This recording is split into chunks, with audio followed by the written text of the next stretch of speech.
Nah Bang, kan ini nih Bang, apa namanya, kan kemarin kan Bang Sandi sendiri kan apa namanya sudah memutuskan untuk keluar dari Partai Gerindra dan saat ini Bang Sandi tidak memiliki kendaraan partai politik. Nah kira-kira gimana Bang kalau ke depan Bang Sandi ingin bergabung ke Gerindra sendiri seperti apa? Ya saya tidak tahu ya Pak langkah politik Bang Sandi, tapi yang saya pegang dalam pertemuan saya pribadi dengan Bang Sandi, Bang Sandi selalu menyatakan akan tetap bersama-sama Pak Prabowo, akan mengikuti langkahnya Pak Prabowo, akan terus bersama-sama sama Pak Prabowo. Jadi menurut saya, ini pendapat pribadi saya, kemungkinan besar Bang Sandi akan kembali ke Partai Gerindra. Menurut saya pribadi ya. Tapi kalau resminya tanya ke Bang Sandi, benar atau tidak ya.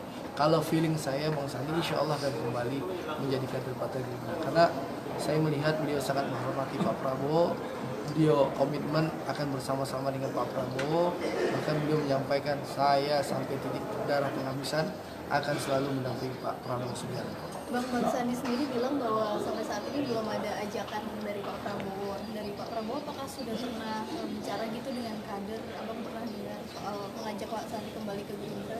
Ya kalau begitu kan tidak perlu diomong. Pasti Pak Prabowo kan rutin bertemu Bang Sandi.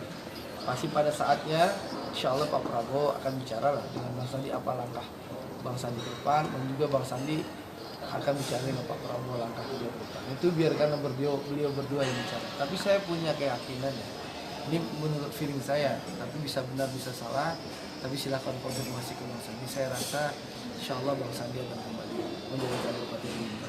Bang, soal partai yang sebelumnya tergabung di BPN kemudian setelah ini koalisi dari Jokowi mengajak partai-partai yang di BPN untuk bergabung, sikap Gerindra sendiri menyerahkan sepenuhnya atau Gerindra juga akan ikut bergabung juga nih?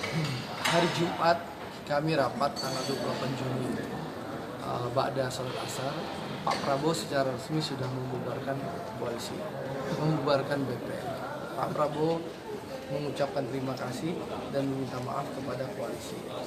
Dalam kesempatan itu Pak Prabowo sengaja membubarkan koalisi agar ya setiap partai itu punya independensi sendiri dan punya keleluasaan untuk memutuskan kebijakan partai masing-masing. Karena setiap partai seperti PAN akan rakernas, lalu Partai Demokrat ada majelis tinggi, lalu juga PKS juga ada musyawarah majelis syuro. Tentu mereka akan memutuskan nasib mereka masing-masing. Kami menghormati apapun keputusan masing-masing partai yang ada di koalisi kami. Mau bergabung monggo, mau tetap di luar silakan. Itu hak masing-masing partai. Yang jelas kalau Gerindra sendiri belum ada keputusan.